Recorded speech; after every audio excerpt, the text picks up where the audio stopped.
Welcome to Wedding Day Podcast with your hosts, Sonja Babich, CEO of Iron Diamond Media, a leading wedding resource featuring 7 localized wedding brands across the country, and Dan Riggs, photography and videography expert and founder of Summit Hill Studios. Come along as they travel from state to state to connect with the most creative and well-respected professionals in the wedding industry. Every episode will arm you with the hottest new trends, wedding day tips and details, and they'll show you all the joys of planning your perfect wedding day.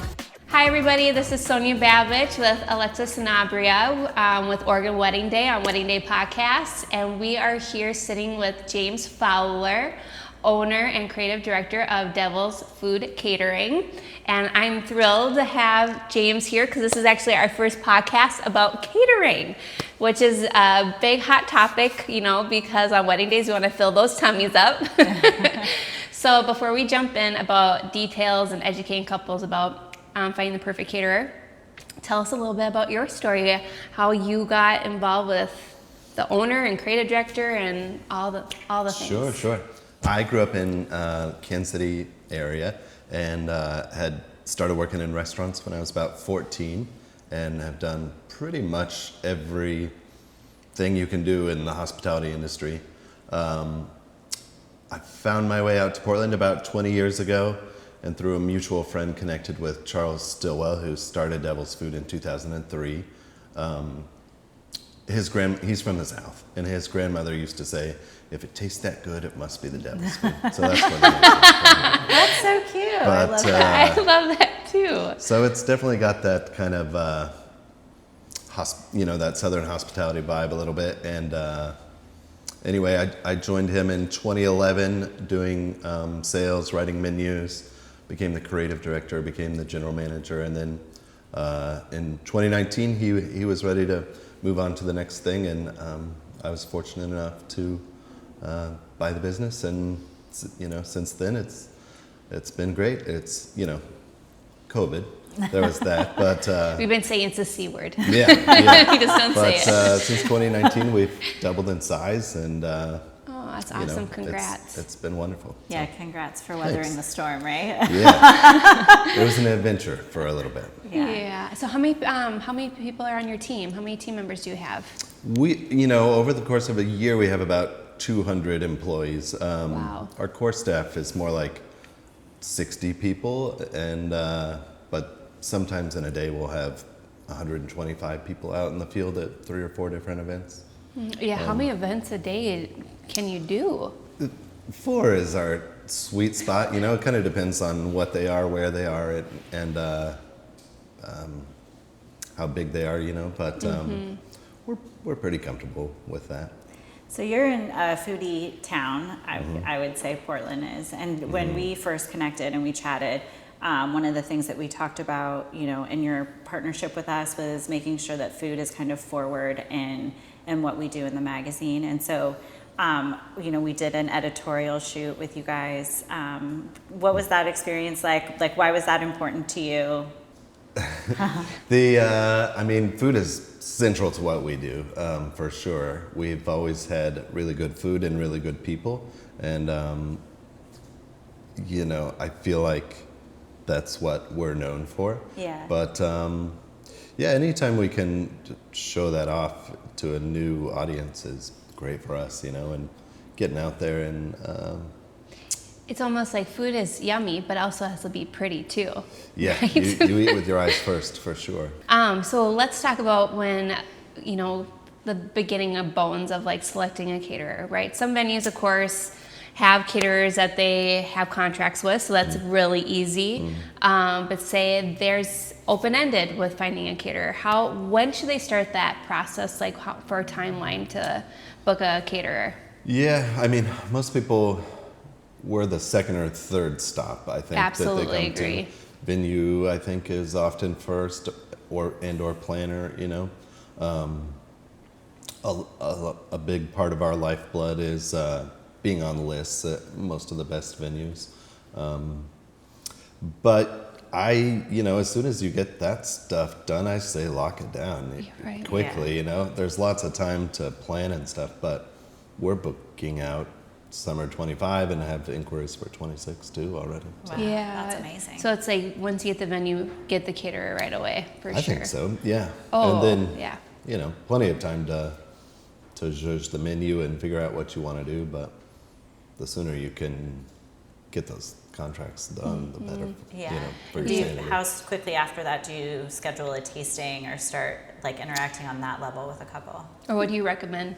Yeah, I mean, it kind of depends. It's nice when you can do it about a year before, because I mean, for us, our food is super local and seasonal, you know, and so if you can, Right, do it at the same time. yeah, it's better to try a grilled peach salad in the summer than it is in January, you know. Oh, I love that you said that, because it does matter. It does matter, Yeah. because when you have a tasting and you want to eat salmon, right? This may Yeah. not be salmon season. Sure. So, but you want to almost align it when a year from the date you're getting married. I never thought of that before. I love It that. works well. I mean, because people usually want to taste what they're going to serve, you know. Right. So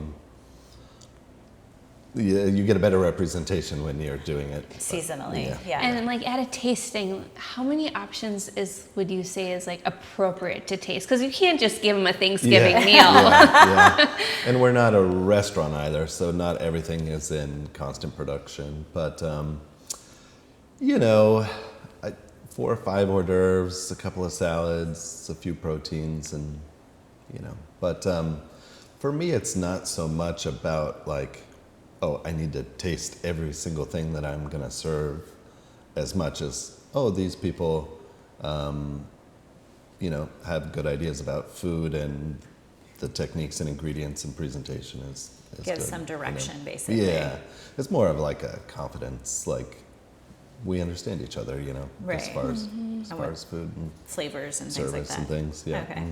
So in selecting a menu, of course, this is when they lean on you, because food is, and catering and bar are usually one of the higher budget items. Yeah.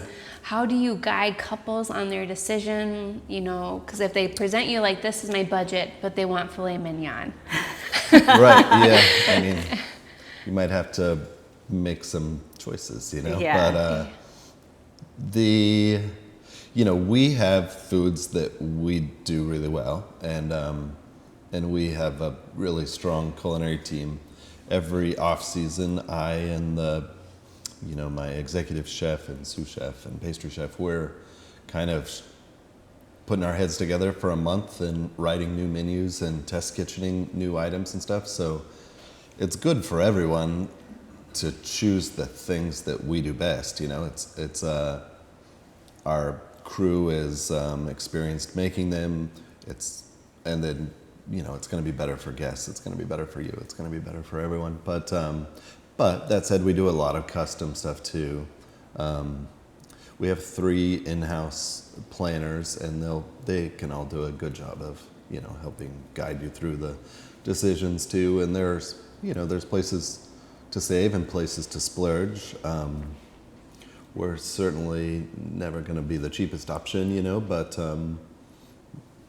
you'll get exceptional food and good So service. Yeah. Is that common, do you think, for just overall in catering, to have like internal planners to support your planning Oh yeah, needs? for sure. I mean, there are salespeople, but then there are also like your contact throughout the whole process. And you know, we like working with wedding planners. They make our job a lot easier, but they're capable of doing floor plans and giving you lots of menu advice and design advice and things like that too. And they'll be the people that are, you know, deciding, oh, you need 6 cooks, Right. 12 servers, 3 bartenders, and an event manager. You So know, Right. a lot of people Yeah. have to remember catering provides service. Yeah. yeah. And they forget about that. Ideally. Like, yeah, we have Ideally. right? Like, we Ideally. cook the food, but like, you need the service to deliver the food and the Yeah. experience.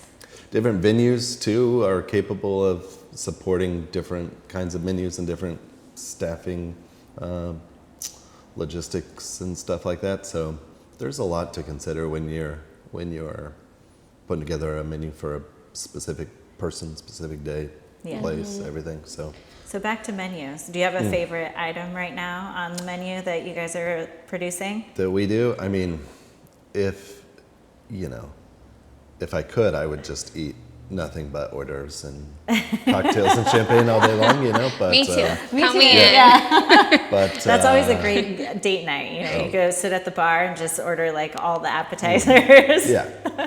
Wonderful, like exciting bites quickly washed away, It's the best. But I love our fried chicken. God, there's so many things. Every single thing we make, You love. Yeah. That's good. I'm stand behind it for sure. Yeah. So when they're finding the perfect caterer, like what are key questions to look for when you're selecting your caterer that would make me like, that's the right caterer I should go with? I know, of course, they should all book you, of course. But like, what would be like some, not like red flags, but key things to look for when they're, that then they're a legit caterer to work with? We're not the right fit for everyone, and we understand that. Like some people focus on their events are different, like some people are all about the music or all about the look or whatever. Not everyone is super hyper focused on food, but and then it might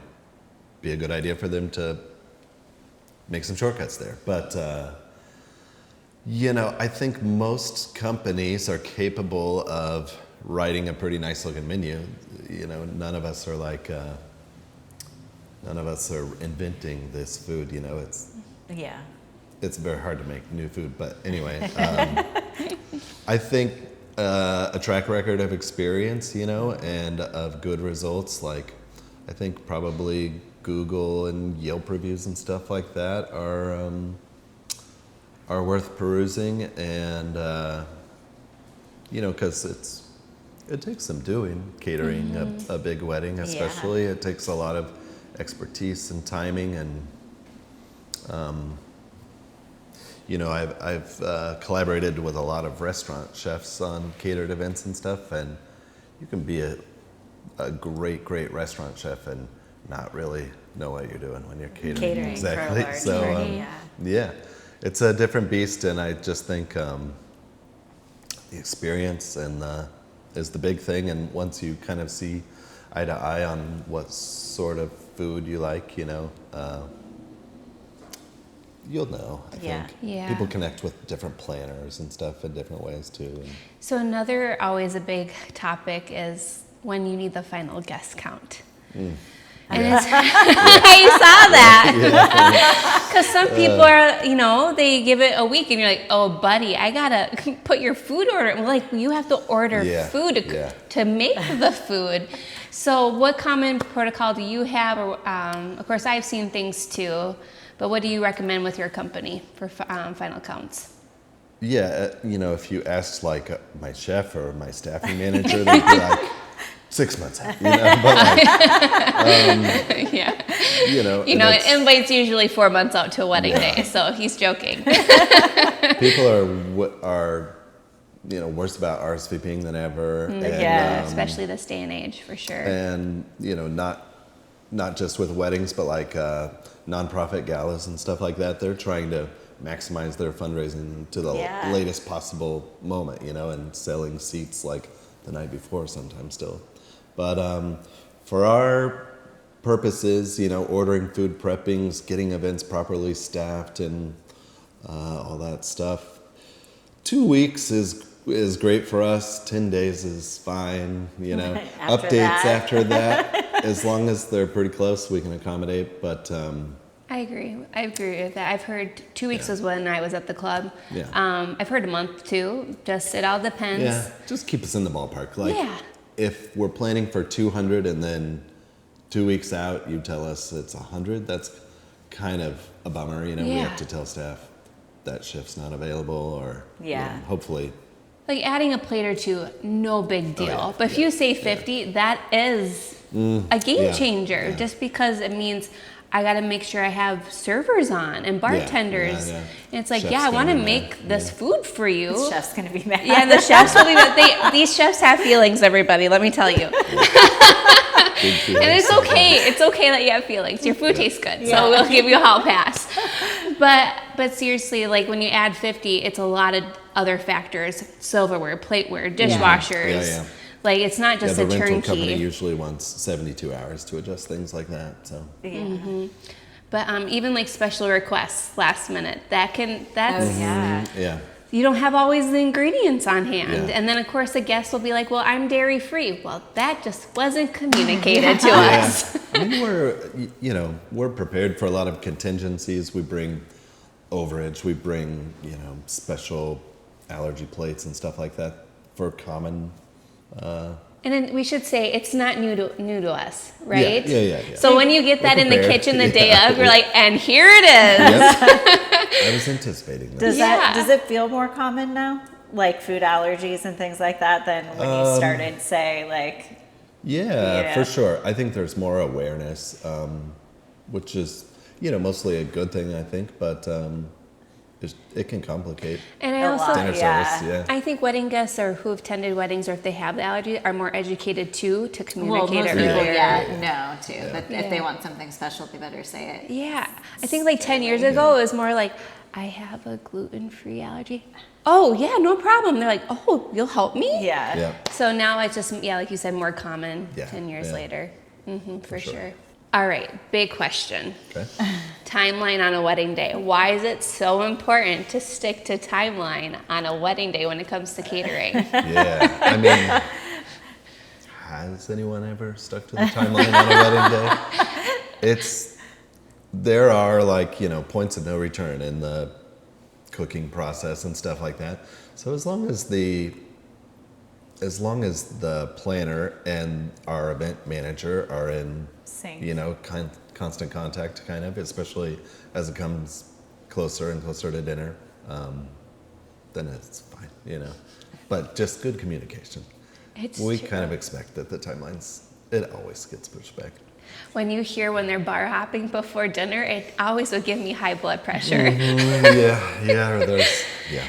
Because A they need to little know that you're pre-funk cooking and, steaks. Yeah, exactly. And the pork chops, and they can't rest too long, right?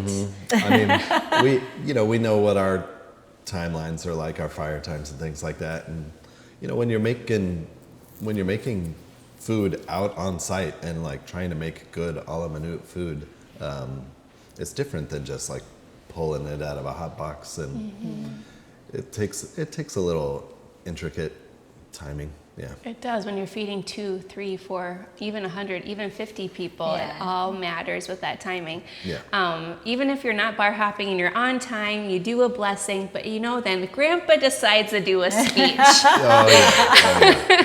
And you're just looking at Grandpa and you're like, my steaks are cooking. Yeah. And then your team is rushing with salads, like, eat your salad, let's go. Yeah, it's the worst to put up a buffet and then there's a long delay, Yeah.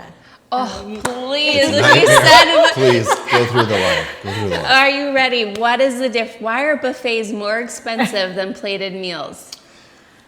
I mean, you need a little more food probably, because Big Bad Buffet Bob's gonna be decide what his portion size is. It's Easter brunch. Yeah. Buffet Bob, I love that. Buffet Bob. But, Because people think buffets are less expensive. well, you need less staff, so it can be kind of a wash. You usually need a few less rentals, some things like that. All three, buffet, family style, and plated, they all have their strengths and weaknesses, and I like them all for different reasons. It's fun, the spectacle that you can achieve in a buffet, it doesn't have to be chafing dishes and overcooked food and table skirts, it can be really beautiful and tablescapes and large spectacle, great big ice seafood sculpture, that sort of stuff, but things that you can't do in a restaurant. Right. I mean, there are things about catering that are really fun that you can't do in restaurants just because of the scale and the... Yeah. That's true. To be more creative, don't feel so single-minded when it comes to deciding how you're going to feed Present it. Yeah. I'm a big fan of 4-course dinners instead of just doing the basic 2. Yeah. It's nice to have that extra, amuse-bouche or, a fish and a meat course or... Yeah. a little pasta course or something, even though pastas can be kind of tricky to do. It is tricky. So, figured I said. Everybody goes, oh, pasta, just cook some noodles. It's more, Yeah. there's more to the story with cooking pasta. For sure. Yeah, but that's part of the educational side of things when you're working with your caterer, to understand what happens behind the scenes to really deliver what you want to eat on your wedding day. Or Yeah. drink. Or drink. Or drink, yeah. Yeah, you guys The are bar doing program, some. Yeah, you it's guys a are doing lot of some fun. bar fun, right? Yeah. Yeah, I would say that like signature cocktails can be super fun, to commit to a couple of things that might be a little harder to make to order, but that that we can really put a lot of fun work into, like, clarifying cocktails with milk and stuff like that, and extra fun processes and garnishes and stuff like that can be. A little bit of show. Yeah. A lot of zero proof cocktails right now, for folks that Mocktails. are not imbibing for whatever reason. Though it's changing very fast in the bar program as well. Every wedding's different with their bar needs, and of course that's always, what are we doing for the bar? Our guests coming, and then they walk up to the bar, so what's the situation? So bar Just menus please are be encouraged, but of course staff will explain what's available. Oh right? yeah, for sure, yeah. Yeah. And But having a specialty cocktail can slow down production in a sense of service, right? we'll usually like pre-batch the pieces that can be pre-batched, so it doesn't have to be too much of a slowdown. But batch cocktails can be great because they're so consistent, and you can like do some fun things that you wouldn't normally do when you're just making cocktails to order. Awesome. Final question. Sure. So a couple comes to you with these fun ideas. You say bring it, right? Bring on the fun different ideas. Usually, yeah.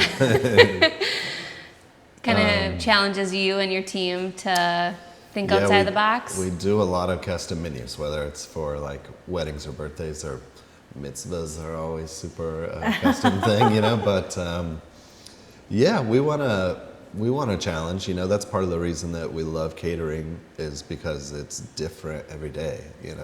Different client, different space, different menu, different scale. So it's like a puzzle, and to push ourselves to do new things is really fun too. Yeah, who wants to do the same thing over and over again? Yeah. No. Just like restaurant people, I think.